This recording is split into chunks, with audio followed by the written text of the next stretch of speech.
হে hello everyone, আজকে ভিডিওটা শুরু করছি একটু অন্যভাবে। আমি বাড়ি ফিরে তাড়াতাড়ি মায়ের লেট নাইট বার্থডে প্রিপারেশনের ডেকোরেশন করতে বসে গেছি। ডেকোরেশন আমি অতটা নিপুণ নই, কাঁচা হাতে যেটুকুনি সম্ভব হয়েছে সেটুকুনি আমি চেষ্টা করেছি।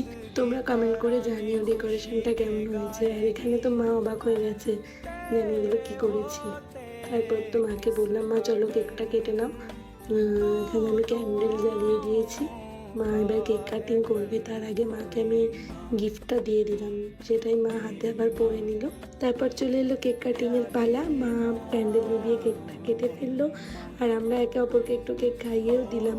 আমার ভিডিও বড়রা যারা দেখছেন তারা আমার মাকে একটু আশীর্বাদ করে দেবেন, আর ছোটরা যারা দেখছো মাকে অনেক ভালোবাসা দিও।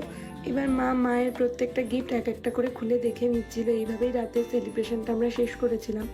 কালকে তোমাদের সাথে দেখা হচ্ছে, আর সারাদিন মা কী করলো জন্মদিনে তারই একটা নতুন ভিডিওর সাথে। আজকের জন্য এটুকুই, টাটা বাই, গুড নাইট।